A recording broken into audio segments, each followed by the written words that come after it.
I'm Dalen Brazelton. I'm Justin Brown, and I'm thirsty, but I can't drink water because you broke my I did right after we wrapped Wake Up Western Slope. I was putting my little coaster away and fully knocked over Justin's glass container. So I am deeply sorry, and I will be making a Target run later for that. I'm parched.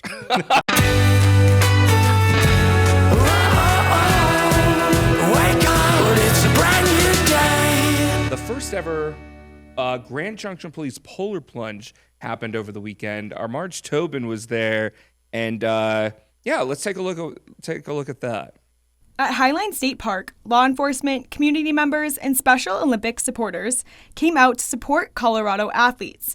Bill Bishop helped bring the event to Grand Junction after years of participating on the Front Range. I wanted to do one in Grand Junction because Grand Junction is our home, and everyone that I've done previously has been on the Front Range. And so I just thought it would be really nice if we had one in the Grand Junction area. Bishop says the experience never gets any easier. It's quite a shock to your system. It's very cold, and you start out cold anyway because they are typically either in the early spring or late fall. And so the air temperature is cold, and then you run into cold water too. So the event is part of a statewide series of polar plunges supporting Special Olympics Colorado. The Polar Plunge series is a fundraising series.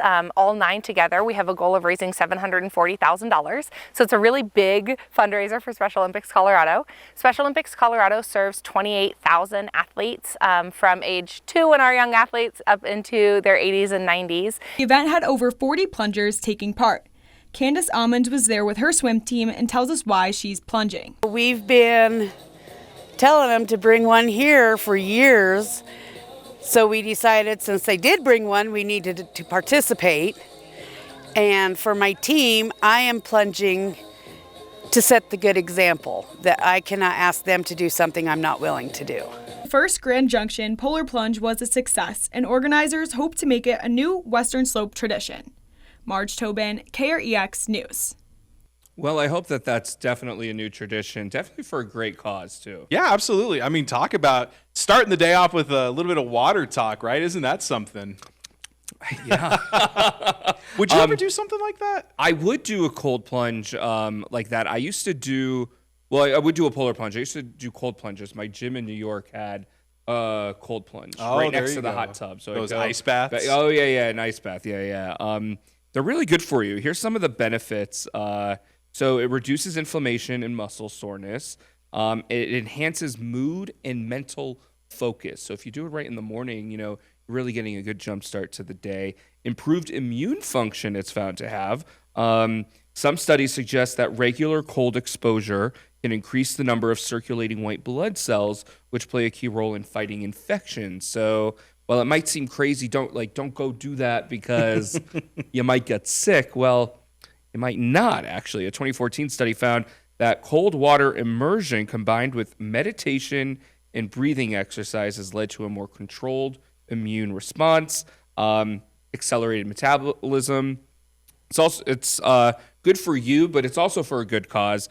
Special Olympics Colorado. Yeah, kind of a recurring company around here, I should say, for lack of a better word. Special Olympics Colorado doing a lot of really fun things. I did a cold plunge a couple weeks ago. Oh, you did? Yeah, I went up to Iron Mountain Hot Springs, and they have one tub over there set aside for cold plunging. And did you get all the way in? I sure did. And what did your face look like? That's pretty much it. Now, it's the only face you could have. Did it affect my metabolism? Who knows? I'll tell you one thing. You have to do it repeatedly, like one time. But anything that this area. One thing I have to give this area credit for is they really love to give back.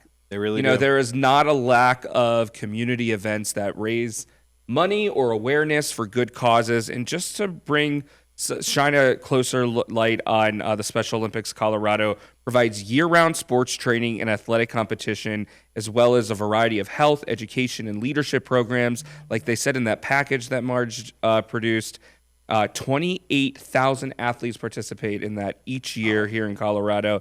It emphasizes social inclusion through shared experiences between people with and without intellectual disabilities, actually. So yeah, I'm glad that that happened. I hope that it happens every year. You know, whenever I see something happen for the first time, everyone has that, like, when they hear something or see something, it's like nails scratching on a chalkboard. Mm-hmm. One thing for me is when people say first annual.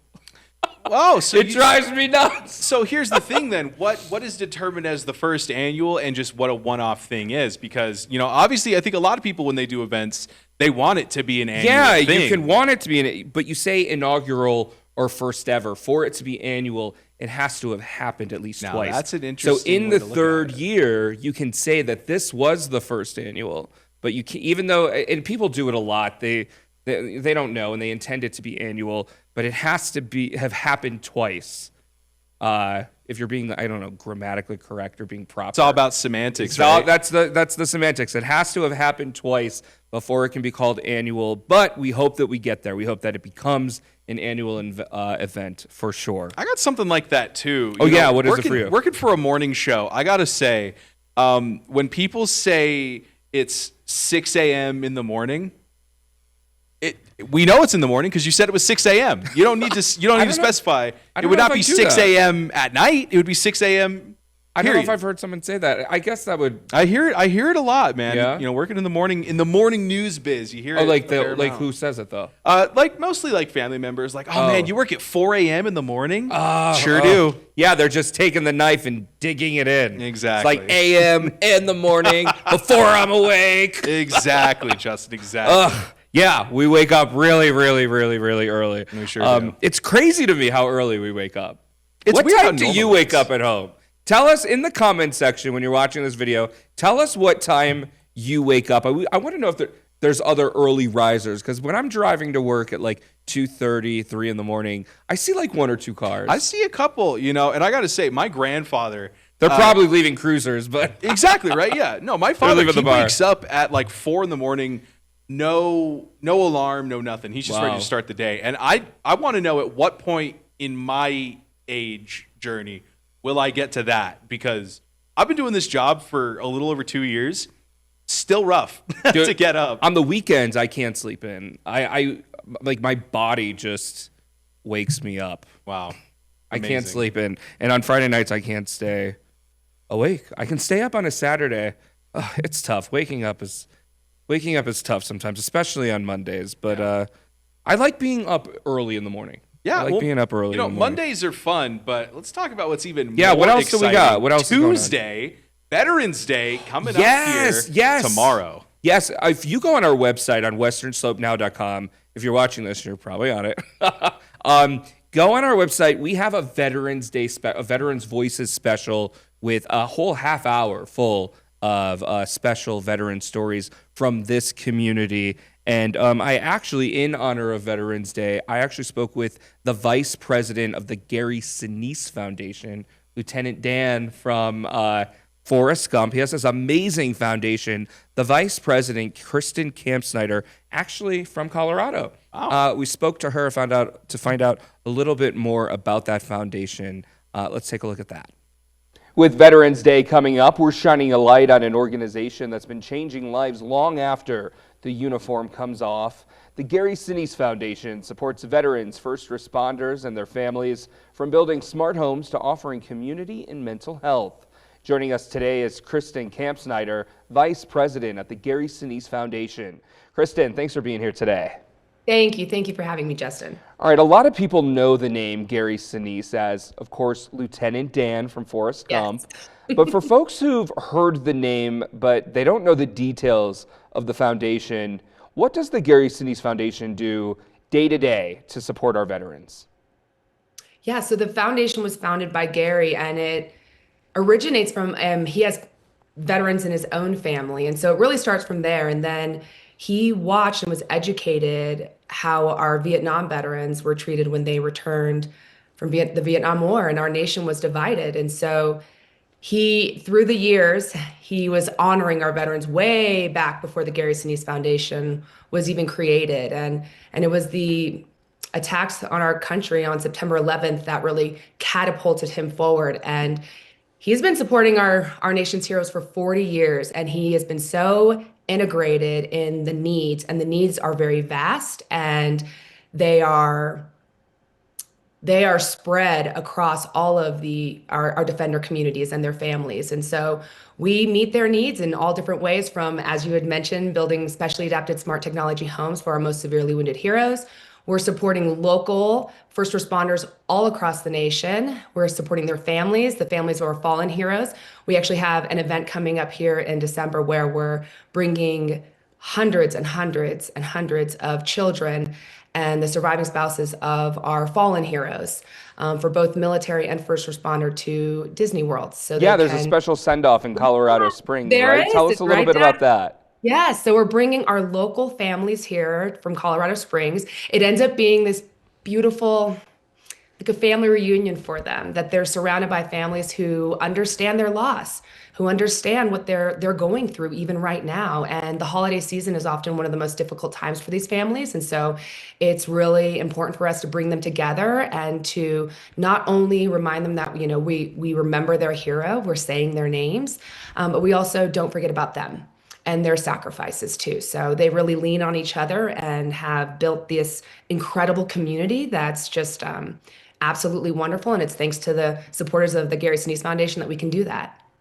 Well, let's get back to Veterans Day for a moment. It's a time for gratitude for sure, but it's also about action.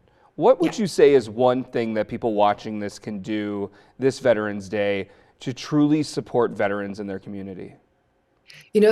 People often ask Gary that question all the time, and his answer is always the same, is that to look within your own community.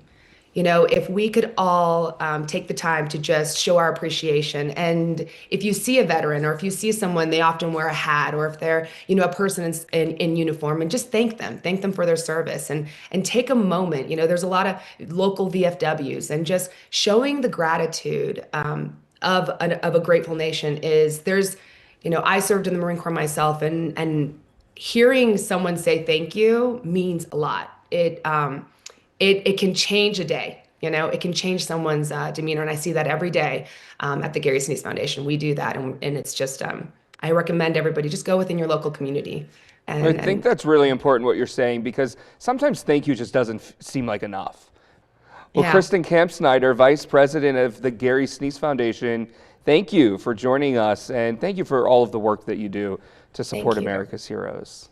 I appreciate you, Justin. Thank you so much. Thank you. All right. Again, you can learn more about the foundation and its programs right now at GarySinisFoundation.org.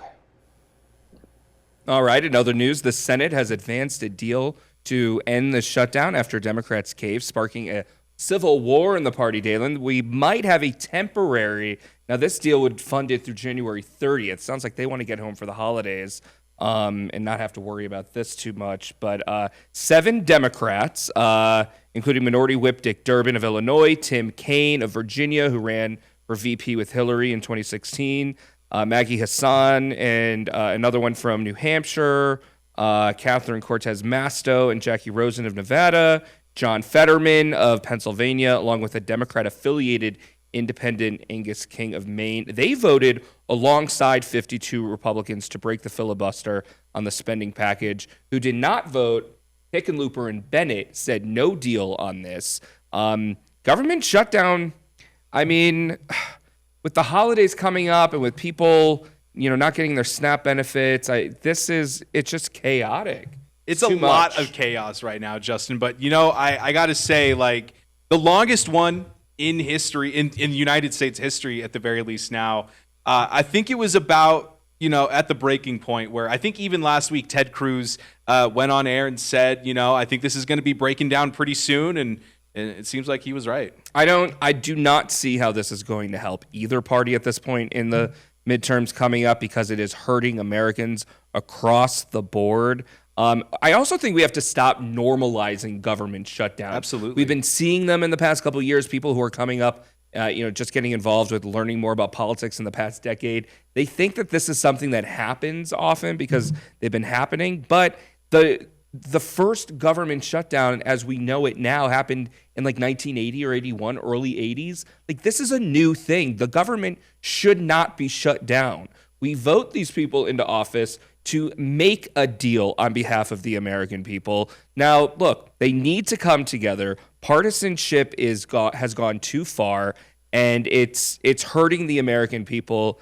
And, I just really hope that the people who are in office right now, I hope they have some backup plans. Because right now, I just don't understand how anyone thinks any of them deserve to be there. They all need to be figuring this out together, because if they're not going to be helping the American people, why are they there? I believe a fair amount, if not all, of those senators that folded on one side to vote to end the shutdown, I don't believe a lot of them are even up for re-election next year. So they take this momentum. They take this momentum that this blue wave almost that has happened, and almost kind of fumble it a little bit, because they know their necks aren't on the line, which is kind of interesting. Well, I think what's interesting also is that there are Axios did this report that retirements are up right now, and I think that this shutdown has something to do with it. I think that some of them are this isn't what they signed up for, and Nancy Pelosi,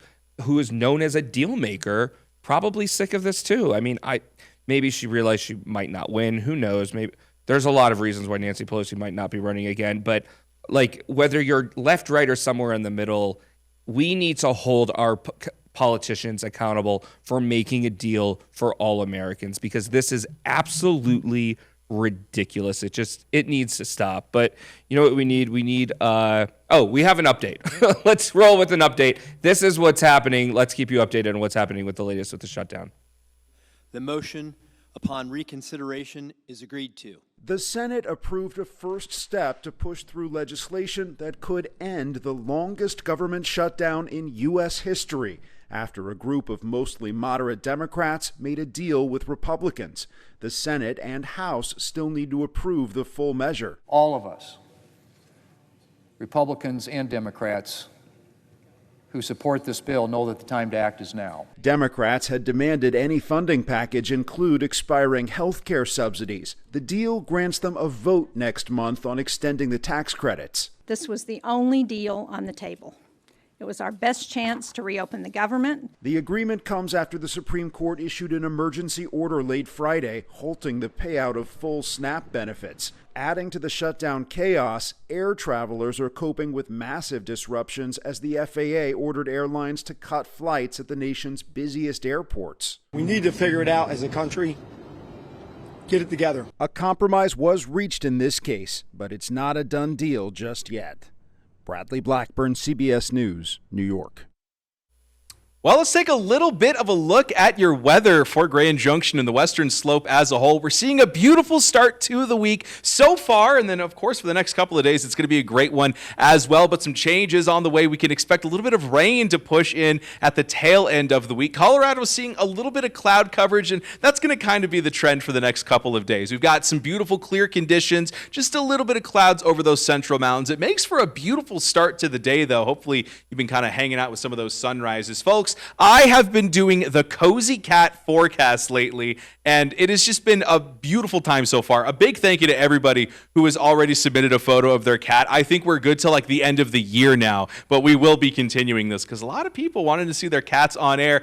This is Ivy. This is actually our assistant director, Grant's cat, so a shout out to Grant for sending this in. Mostly clear conditions expected. It's going to be a beautiful start to the day, and of course, as we head throughout the rest of it, we're expecting to see some wind speeds kind of die down a little bit, and that's been the trend for the last several days. Temperatures expected to be beautiful, low 60s all afternoon long, and then of course we're kind of seeing those 50s for the rest of the morning hours itself. We're expecting slightly above average temperatures, but it's nothing too terribly crazy. Now, when we break it down hour by hour, this is kind of what we're seeing. Lower wind speeds, mid-50s expected before noon, and then those 60s just kind of dominating the rest of the afternoon. Partly cloudy skies, little bit in the afternoon as well, so we're kind of seeing some great, beautiful conditions, I would say, for a lot of the Western Slope. Glade Park, for example, seeing mid-50s. A lot of the region, though, Grand Junction, Montrose in those low 60s. Nucla, Delta, Paonia, a little bit warmer than that, but definitely not near those 70s that we were seeing. Not only last week, but fun fact, back in 1958, on this day, we saw 72 degrees, which